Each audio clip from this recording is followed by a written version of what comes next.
here.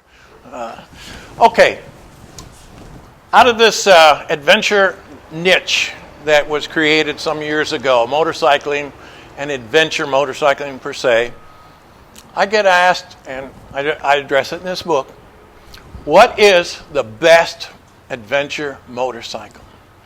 That's a tough question because I'm an ambassador for Bob's BMW, and now it's called Bob's Motorcycle. In Jessup, Maryland, I'm going to say the best motorcycle is, right?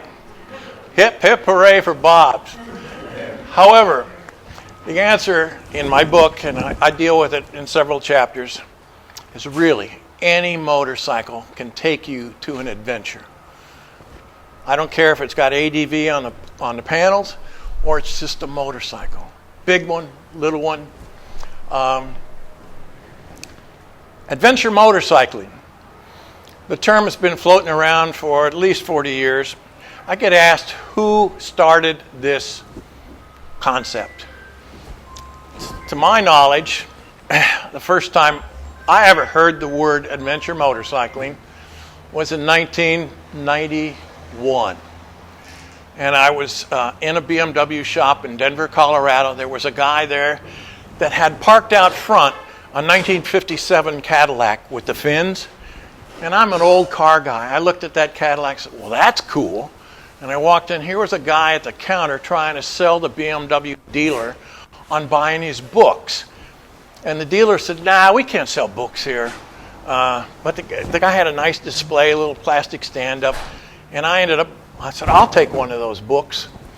And we ended up chatting for about 2 hours there, leaning on the counter in the BMW shop. And we traded tales, and I'd been to Alaska several times, and he'd been to Alaska. I'd been to Germany. And I mentioned something in our conversation about motorcycle touring. He said, no, what you do is adventure motorcycling. What's the difference? And he said, well, when somebody tells you that you cannot, that's when the adventure really begins. And take me down this road with you. And he told me about his trip to Alaska in the 1960s on a BMW R60. And then he turned around and went to South America. I came away from that conversation with two hardcore facts that I still go by. He said, any motorcycle will take you on adventures. He had 3 Harleys before he bought the BMW. He took the seat off the Harley and put it on the BMW, a big saddle seat. He said, I want adventure, but I want to have a soft ass. He did his adventure to Alaska and South America in the 1960s. And it took him about 20 years to write his book. Best book on motorcycle adventuring that I found, and I read a lot of books. Danny Liska, guy from Nebraska, farm boy. His poster's up there. It's been the poster photo has been copied by another motorcyclist. He put out his book, and the same deal, canoe and motorcycle. But Danny Liska was the first guy, and he went through the Darien Gap back in the 60s when everybody told him, you can't do it. Can't do it. And he went down to Panama, rode his motorcycle down there. He did all the research that you could do in the 60s, and he didn't believe him. He actually went out to where the road ended, and the road ended. That was a jungle. He said, well, I can't take that motorcycle down there, but I'm going to get smart. And he said, Dr. Frazier, if you ever get down there, do the same smart thing. Put it on an airplane and just fly it over. And I did that in 1997, and I remembered talking to him 6-7 years before. He said, don't be stupid and try to ship it around. Don't try to save any money. It's been my experience, and I'm the first guy that I know of that's done it this way. Just fly the thing over. He took a canoe, hired a guide in a canoe, and went down up a river, and then he hiked by foot out of the Darien down to Columbia. Amazing. A guy would go to that extent to do what they said you can't do. His motorcycle got to Columbia. He got to Columbia. It's a great story. He spends about 30% of the book talking about getting through the Darien. And this was in the 60s. First guy to go through with a motorcycle. It took him 4 times to try on Rokons. Remember Rokons, guys? Front wheel drive, little, like a big scooter. Yes. But that guy went through in the 70s. I think it was the mid-70s. When Liska went through in the 60s, he went through ahead of those guys that did it with the Corvairs. It was a big promotional thing for the Corvairs, and they ended up leaving one there. A bunch of stories. But Liska was the real deal. And I didn't really know what he was talking about. I was still talking about motorcycle touring. And he goes, no. What you've done, you've gone to Germany in 1970 on your own. This is 1990. When I'm talking to him, he said, you've been to Alaska a couple of times. You're not touring. You're going out there and doing stuff that they say can't be done. And I said, well, yeah, they told me I couldn't get to Prudhoe Bay from Fairbanks. And, I went up there and, okay, I found a way to do it. And that was in the 70s. Now it's like an interstate highway. They're dragging trailers up there. And every motorcycle that's made, I think, has been up there. I've seen guys on one of those push scooters. It was a German guy determined to go up and then all the way to South America. Anyway, let's talk about that. The guy that created the terminology, adventure motorcycling, in my book, was Danny Liska. He was the first guy that said, no, you're not doing motorcycle touring. You are doing adventure motorcycling. And when he finally got his book together, he called it Two Wheels to Adventure. He knew what this adventure motorcycle pursuit was. And then he went on, after he went down to South America, he went back to his ranch in Nebraska, and he got bored, and he said, well, I think I'll go to the top of Europe, and then I'll ride down to the bottom of Africa. In the 60s. Today, a lot of people think it's tough. In the 60s, it was impossible, and that's why he pursued it, because they said, you can't do it. Danny Liska did it. Great guy. Okay, let's talk about, that was the first guy, and I think, in my opinion, that was the first time I'd heard those two words together, adventure motorcycling. Now it's tossed around. I know a guy in another country that claims he created the word, the two words, and that was in the 2000, late 1990s. Liska had created the word and the niche, I thought, and I still think so. First motorcyclist to go around the world, the fastest and the youngest. Anybody got an idea? Fastest, youngest, and first. Somebody raise their hand. You got it. Okay, the banana goes to you, sir. 1912, 1913, he's 21, 22 years old, and he took a 4-cylinder Henderson motorcycle and went around the world. They told him it can't be done, and he proved that it could be done because he was the first, and nobody really measured this back then. He was the youngest, and I still think he's the youngest. 22 years old. I've seen a guy that was 22, 23 do it, but this is in modern times. Clancy did it 100 plus years ago when people said you can't do it. He was also the fastest because nobody else had done it before. One of my acquaintances has done it in less than 10 days around the world. But Clancy, it took him about 6 months. And it was a tough ride. If you want to know what adventure motorcycling was, he's the guy that did it first. But he's in all of his works, and I have two of his. I've done 2 research projects on him. He never used those 2 words together, adventure motorcycling.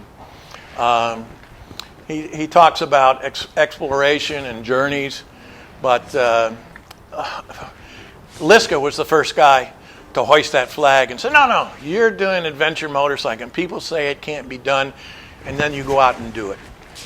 How about big versus little motorcycle? Anybody have a clue what's best? You need a 1250 or what's it now, the 1300 coming out to do the, is that the best? I met a guy going around the world on a postal bike he bought in Japan that was 50 cc's. Going around the world. He carried all his spare parts in a little box on the front, and a little step-through Honda used, bought from the Postal Service, 50 cc's.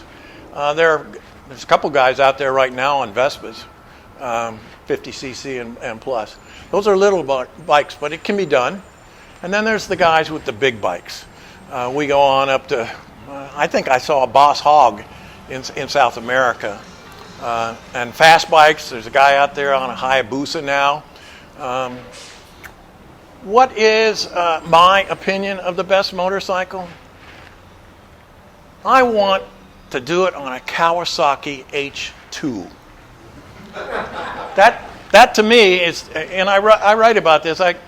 My editor at City Bike Magazine, and if you know California, when he asked me what's the best adventure bike out there, I said for me it'd be an H2, and he said, well, that's not an adventure bike, that's a rocket.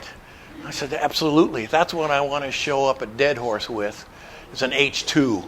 Everybody else is on their adventure bikes with all their adventure gear, and I'm there with this rocket underneath me that'll go 200 miles an hour. That's me.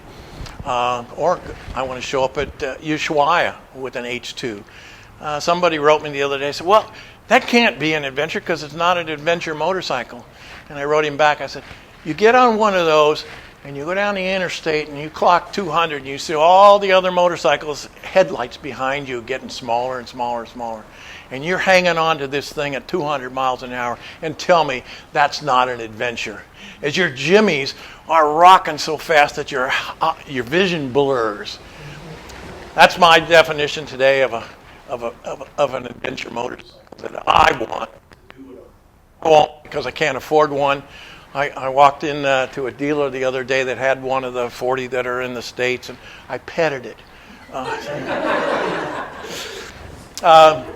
Solo adventure riding or tandem? Do you go alone or do you buddy up? Or do you take a tour? There's guys out there offering tours around the world now, adventure tours, marketing, adventure of a lifetime. What is best? Clancy left New York with a buddy, Walter Story, and this was their plan to buddy up and go around the world. First day in Dublin, where they get on the motorcycles, Walter's Story crashed. He'd never ridden a motorcycle before. He ran into a streetcar. Clancy had to take him for the next pit stop down to Belfast on the front. Back then in 1912, your passenger did not ride behind you. Your passenger rode in front of you. If you look at any of those old handlebars, they come back like this. And there was a seat that sat on the crossbeam in front of your seat. Try taking your buddy in front of you on a motorcycle that has no front brake, and he's all banged up. He and Walter managed together into Paris. Now, they left in October. This is the worst time you want to go from Ireland down to Paris. I got a picture in the book of them in Paris, and it looks like the pixels are bad. The pixels aren't bad, it's snow coming down. And they decided to stay in Paris, their buddies, until the weather got better. Well, when the weather got better, Walter Story said, I'm out. I'm going back to the States. Walter was 32. Clancy was 22. And he left Clancy there in Paris on his own, 22-year-old kid, to go the rest of the way around the world or give up. Most people said, hey, you can't do it alone. Clancy said, I can, and he did. He sold Henderson dealerships as he worked his way around the world to make money. And he sold a dealership to a dealer in Paris, and that's where Walter Story's motorcycle went. They only made about 15 motorcycles in 1912. I've found 3. We're still looking for Clancy's. We know he came back to the States with it because we have photographs of him at the factory. The next thing I get asked a lot, and we addressed it in this book, 350 pages. Define adventure motorcycling, Dr. G. In 350 pages, I'll be very concise. Let me look on the chapter. Define adventure motorcycle. Just a minute. Let me check the other book here. Oh, here it is, Genesis. Adventure motorcycling is like sex. It all takes place between your ears. If it's in the good book, got to be right.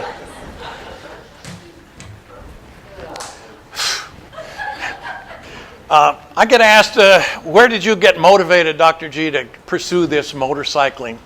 And I said, when I was 14 years old, I read a book, and it fascinated me. Anybody have a guess what would fascinate a 14-year-old boy? What is it? Jupiter's Travel. Oh, no. I'm 75 years old. Ted wasn't even a sperm when I read that book. Well, Ted came out with that book in the 70s. I read this book that fascinated me in the early 60s. Good guess, but not right. Come on. Any of you guys read? For the Sexology magazine? Oh, you're close. I was 14. Not quite there yet. The book that hooked me, Jules Verne, Around the World in 80 Days. I was fascinated at age 14 that a guy could go around the world. Age 14, I'm living in Billings, Montana. I'm just a little screwball, experiencing what boys do, bicycles, and then I stepped onto a motorcycle, but I'd read this book. I said, fascinating. No, Ted's book came out in the 70s, mid-70s. Somebody handed it to me, and I was racing BMWs on racetracks in America in the early 70s, 1971, 2, and 3, and I was beating all the Triumphs. And the guy hands me this book about a guy that went around the world on a Triumph. Throw this away. I'm a BMW guy. It took me 3 times, and I finally had to meet Ted before I could work my way through his book, because in the 70s I'd already been through Europe. I'd been to Alaska. I'd been to Mexico. And a guy going around the world on a Triumph that really wasn't a motorhead didn't hook me. Interesting book. I'm a reader. I still have paper books. I would say, if you want to be an intellectual, try this one. There's so many definitions of adventure motorcycling that we wrestled with when we put this book together. And we kept going back to this book. All right. What is that? Okay, got it. A good read, a lot of fun. I'm not selling them here. Maybe Andy's got some in stock, but one of my deals to come up here was I don't want to flog books. When authors like me go out on the road, I don't make any money carrying a box of books.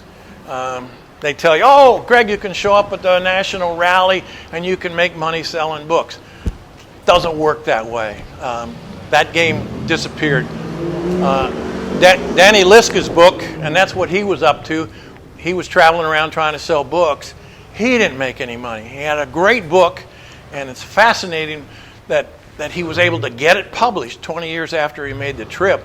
But now they're out of print. They're very expensive. I saw one the other day for $400 or $500 that was autographed. This one happens to be autographed.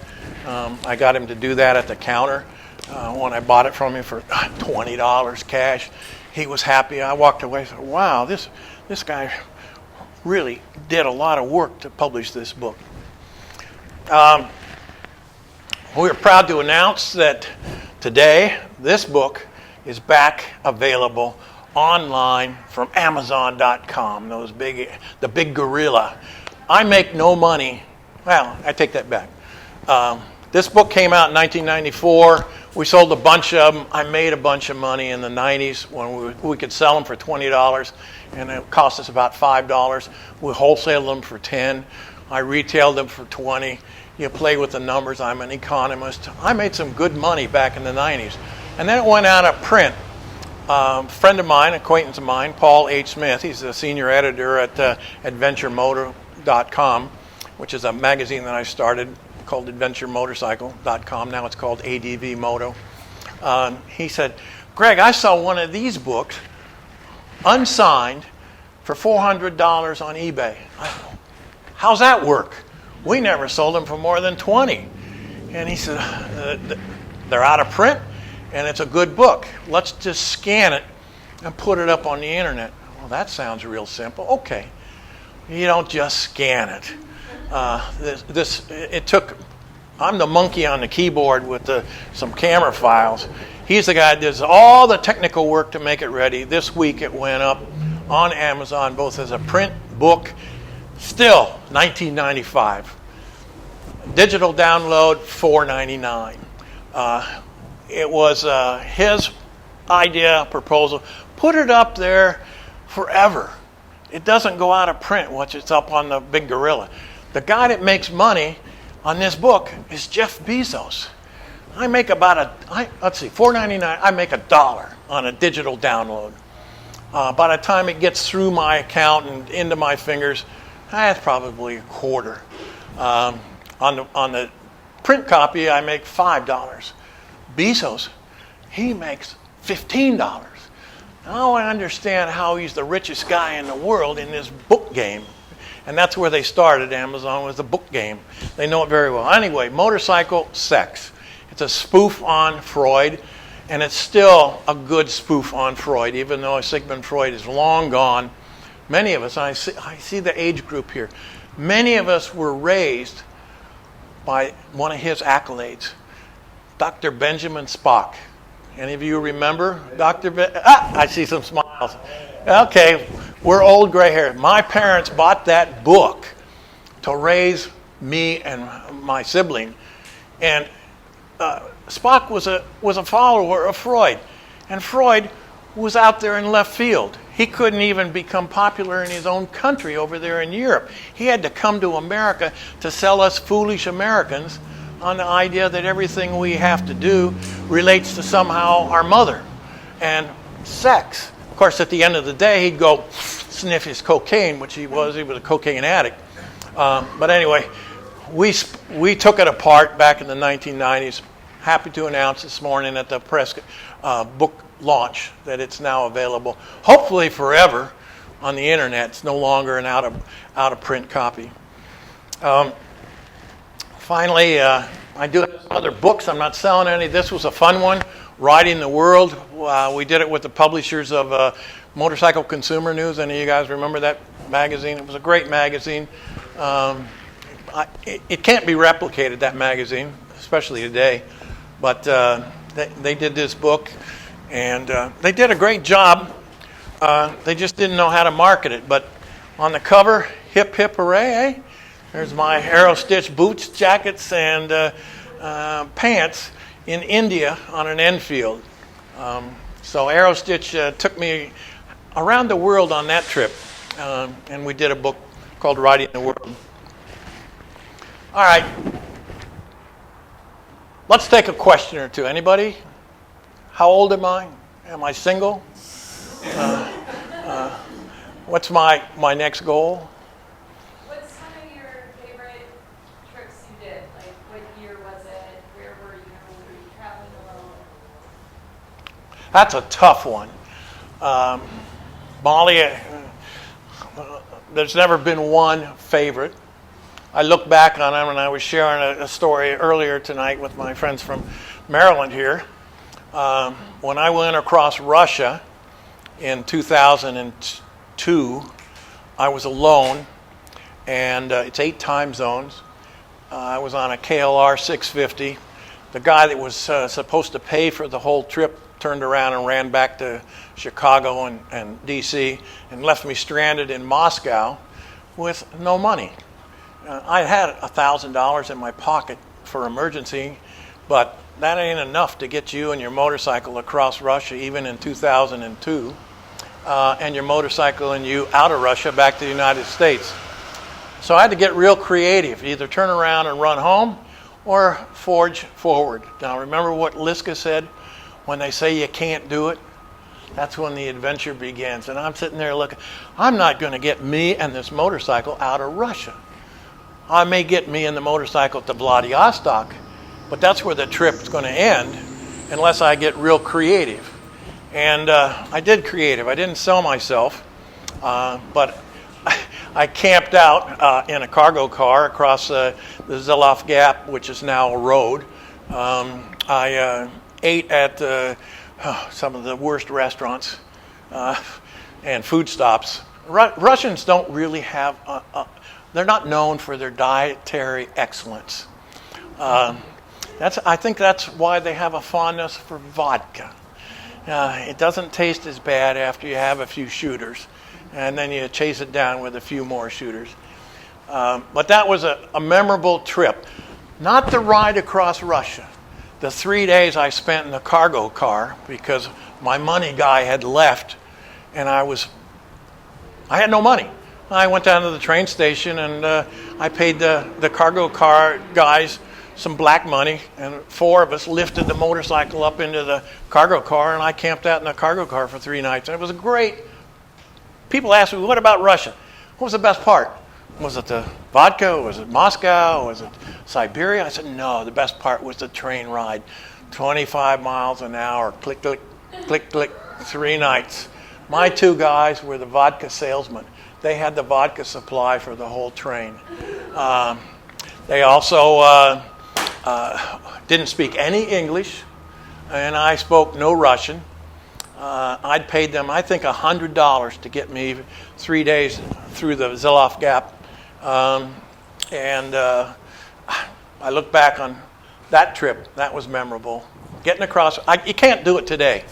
I don't think we can even get a visa. You got a question? Any memorable border crossings, any detainments or rejections? Hundreds. Today, that's the trick, is getting across the border into another country. That's really where you have to get creative. I went down, maybe 100 miles later, and I found a border crossing that was just a guy and a post and a little house. And I drove down. I said, I'm not stopping for him.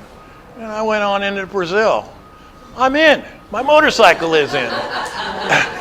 I don't speak any Portuguese, which is what they speak in Brazil. And I spent a month working my way up through Brazil. And this is 1998. And I go to exit Brazil, and they look at my passport.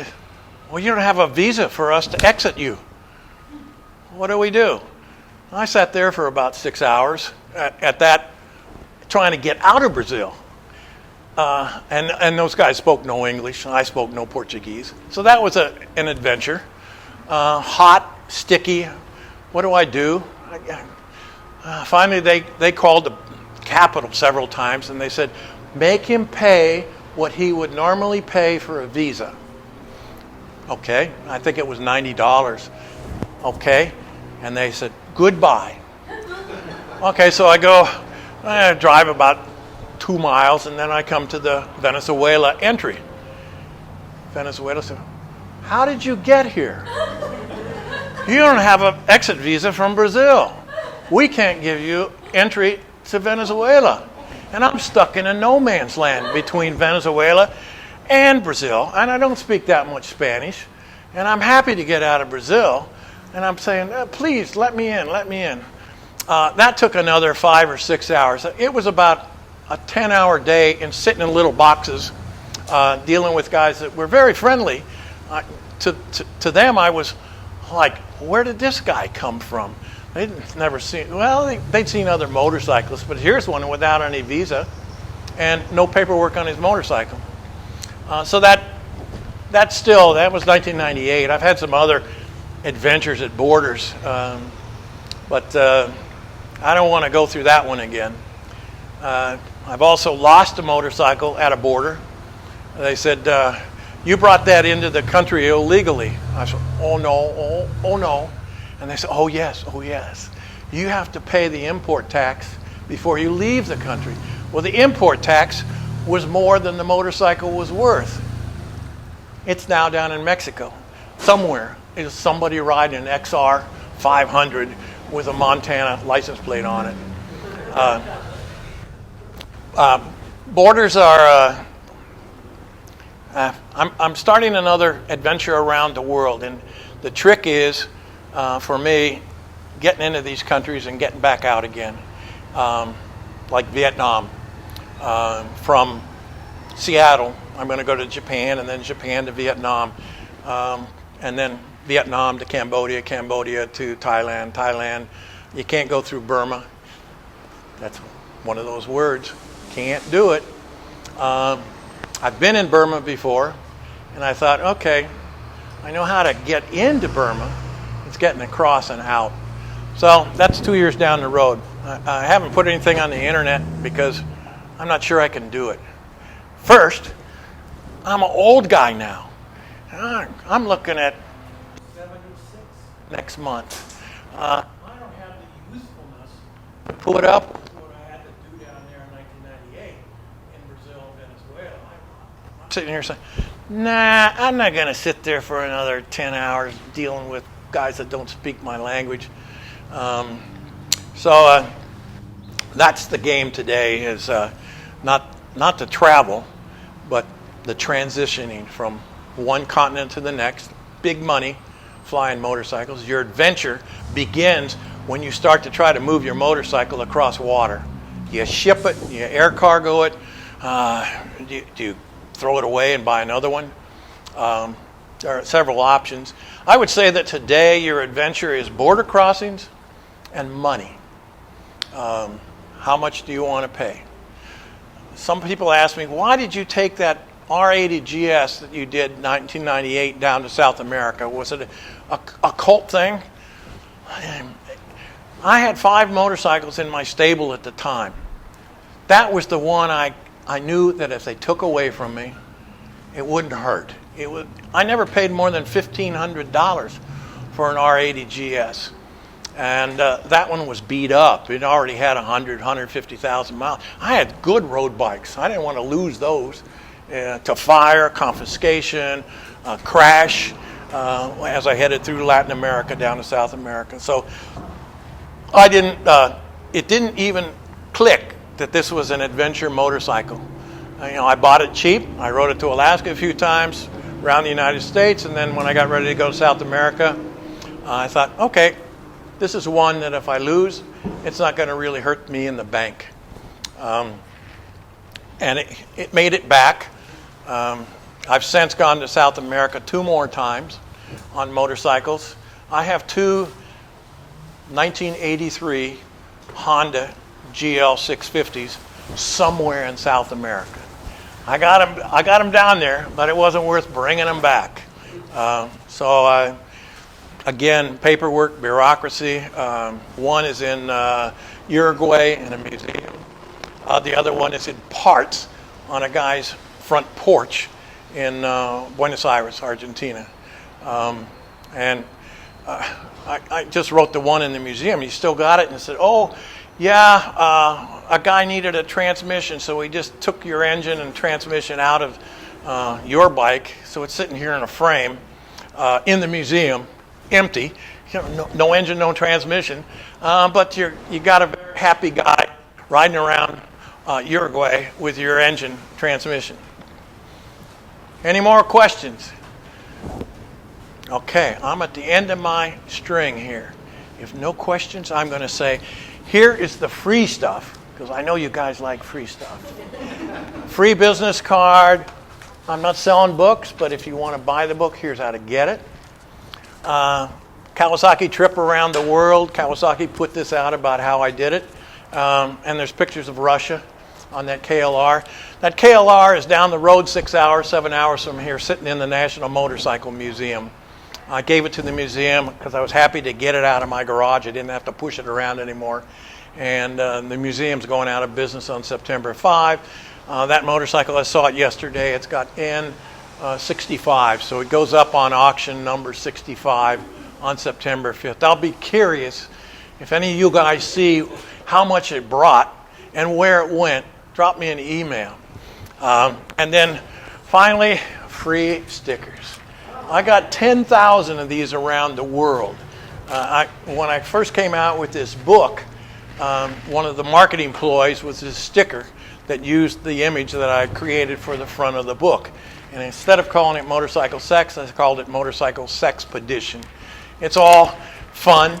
I don't want to carry these back to Montana, so take as many as you want. And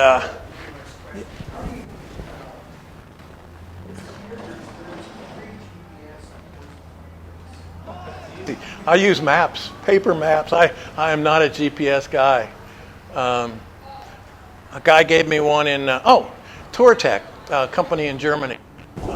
They lent me a motorcycle to use for, 2 weeks when I was over there. And Herbert, who was the president of the company then, he said, oh yeah, on the handlebars, that thing is a GPS. Okay, this is 19... That must have been about 2010. Anyway, I took their motorcycle. I had it for 2 weeks, and I was very religious.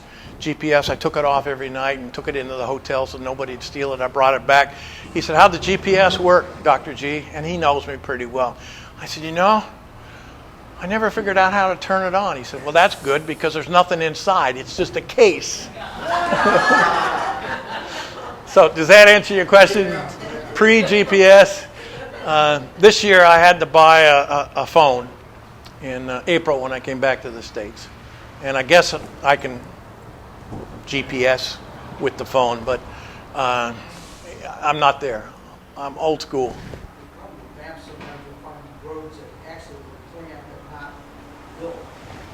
Part of the adventure. You go out and have to turn around or find a way through.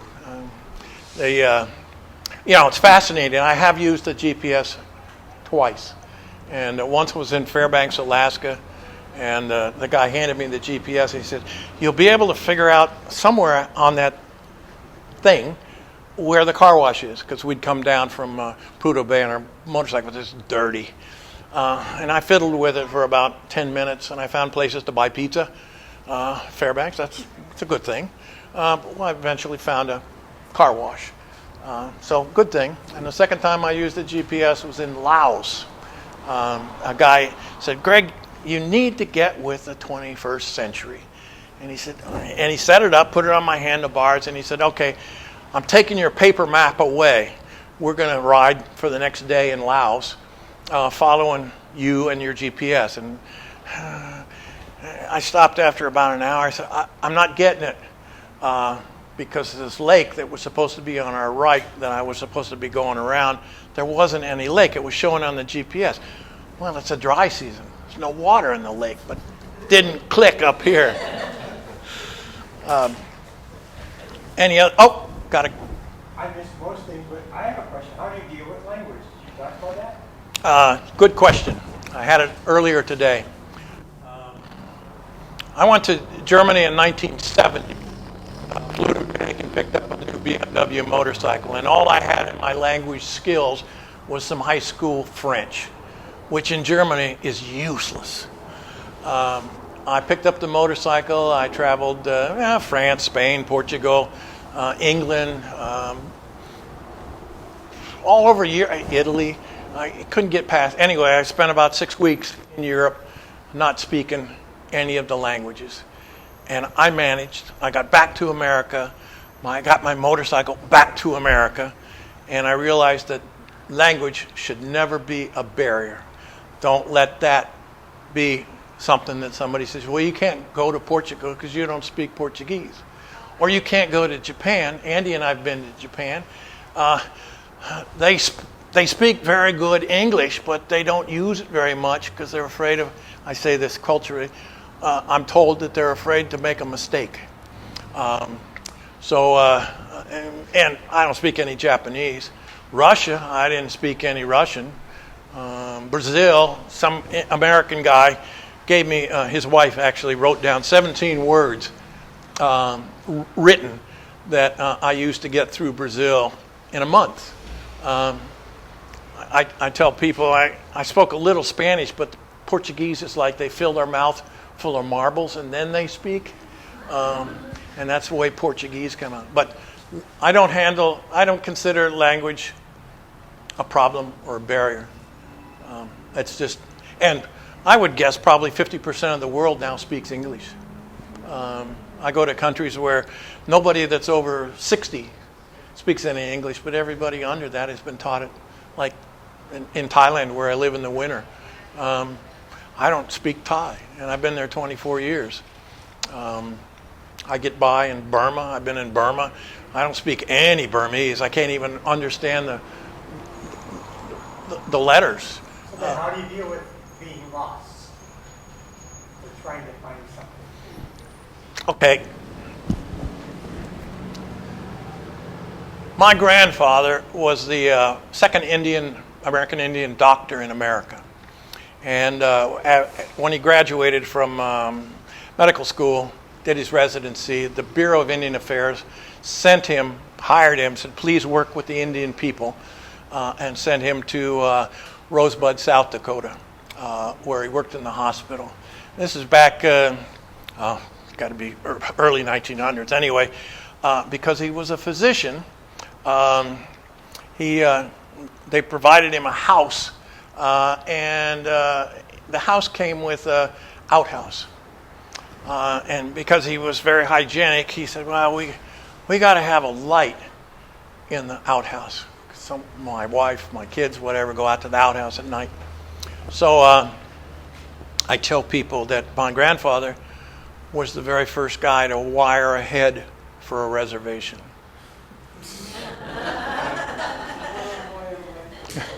Long story, but that I deal with. I don't have it. Read my book. I tell people that these two books, if you're not a book owner, and I go into homes where people don't have a single book, I'm a book guy. I got a wall full of books that I've read and a container full. I love folding the pages. Motorcycle sex. I love fondling the pages. I tell people that even if you're not a book reader, put that book, either one of them, on your coffee table. The next motorhead that comes in might be a book. I said, oh, here's an intellectual. Look at what he's reading. Mr. Randy. So, how many times did you have it come about the kindness of a stranger? Let me relate a story from this last June when I was up here. Coming into Anamosa, Iowa, I'm on my Kawasaki, and the master link broke. And I coasted to a stop on, Highway 150, 151, coming into Anamosa. It's a 4-lane highway, it's June. And I carry a spare master link, but it wasn't the right size. I'm laying underneath this motorcycle on the side of the road trying to figure out how I'm going to get this chain connected just to go to Anamosa, which is about 6 miles. A guy pulls up in this giant black pickup truck, gets out, walks up to me. He's got tattoos, bald head, shaved head. He said, you got a problem? And I said, yeah, I can't connect these. And he said, well, let's take a look at it. He had been a Harley owner, and he'd shifted to Indian motorcycles. He ended up taking his whole afternoon off, taking me over to J&P Cycles before they closed. J&P Cycles had the right size chain. We took it back, got it on. His wife, meanwhile, he'd called her, said, come over and park behind the motorcycle. We're going to leave it on the interstate or highway here. And while we're doing that, a state trooper pulled up behind her car. Even today, I had dinner with him 2 nights ago. I don't know what she told this state trooper, but he went away. Usually, they run my license number, then they run my driver's license number, and then they say, well, Dr. Frazier, we got a couple of red flags here. And I know where the red flags come from. I've had a full life. I've been to Cuba, I've been into Burma, I've been through Russia. Hello, they just put my name in the computer and all these things start popping up. But the kindness of that family, husband and wife, that afternoon, restored my belief, and then there's human mankind out there. Forget what they drive. He saw a person that was stranded, and gave up his afternoon and his wife's afternoon to get me out of trouble. I took him out to dinner 2 nights ago, and he said, "Oh, I'm paying. You came all the way." I said, "No, no way." Fortunately, we had the buffet. All right, one more. Do you give your motorcycles names? No. To me, they're machines. I did have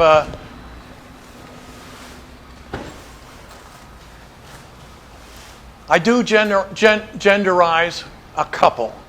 I've been known to get up after I've fallen down and turn to the motorcycle and I say, "You bitch, you bit me off again." No, I don't give them names.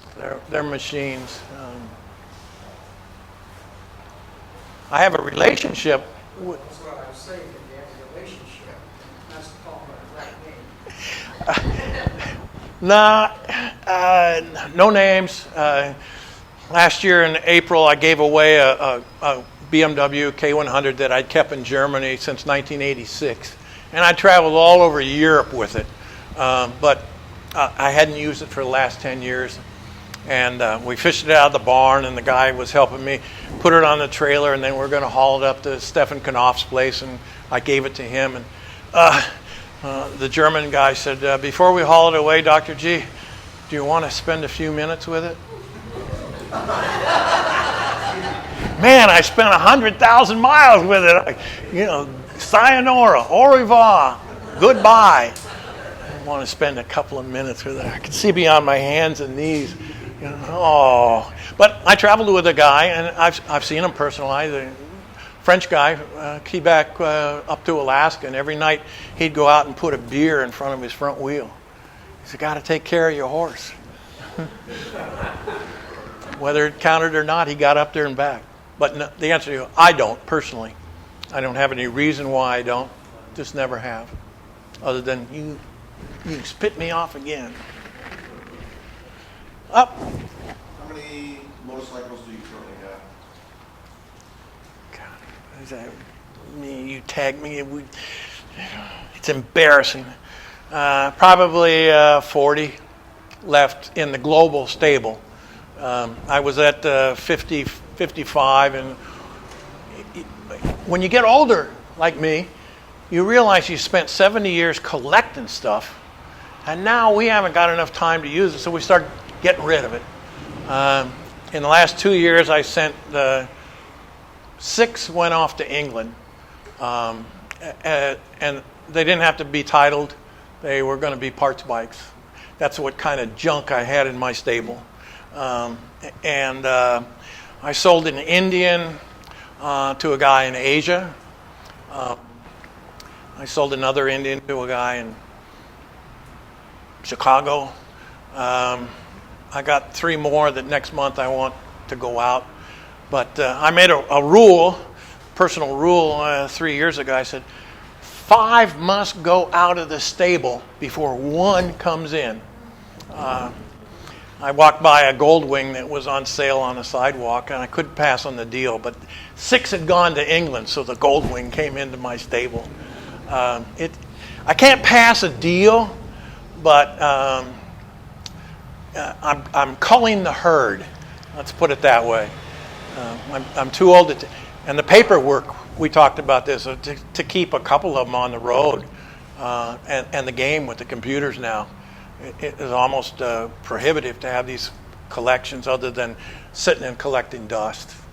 Overall, I think when I get, the goal is when I end up getting rid of stuff, I have 3. I have a 1960 R69S, first year they made them. And it's perfect, 17,000 miles. And when I walk by it in my studio, I pet it, but I don't ride it anymore. I have a 1931 Henderson. Took me about 10 years to find it. And the book about 4-cylinder engines says that that's the one you want. The Indians and the Harleys and even the modern, that's the one. Jay Leno's got one. It's all prettied. Mine's a runner. And I also pet it. I don't name it. I pet it. But back to your question, I was told you can never have too many motorcycles. You can have too many wives, whether it's current or ex. I'm gifted in somewhere in the middle, and With wives or motorcycles? both. I've had too many.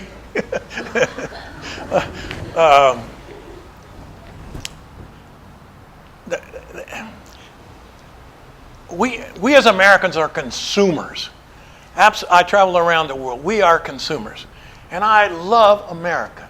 I'm a consumer. I love going to Walmart at 2 o'clock in the morning and buy a can of paint. We can't do that in any other country in the world. So look at these motorcycles. They're beautiful. And we have such a great selection in America. You get on the internet, you can buy almost anything. I don't think you could buy a Curtis today if you wanted one. You'd be hard pressed. But when I see something that hooks me, and last week a guy with a BMW up in Boise, Idaho hooked me. I actually called him up and said, could I fly up and ride that back to Denver, Colorado? And he said, oh yeah, no, I put the electrics on, it's got a new battery, the tires are good. I said, oh Jesus, it's only $3,000. I said, let me think about it. And I went to bed. I woke up in the morning. What are you doing, Dr. G? You don't need to bring another project. You're trying to get rid of the horses. Anyway, back to your question. Somewhere between, let's say, 35, 40 left, somewhere on the planet. I got rid of one in South Africa. I got them 2 down there in Brazil that are one in Uruguay. They're still in my name in the computer. I guess they're mine. I got rid of the one in Germany. I didn't dislike them, and I was attracted to them initially, either hooked or their usefulness. I still, when I see a for sale sign, I always stop. Any more questions? All right. Hip, hip. Hooray! 40 years, Aerostich. Hip, hip. Hooray! Thank you, guys. It's been a great audience.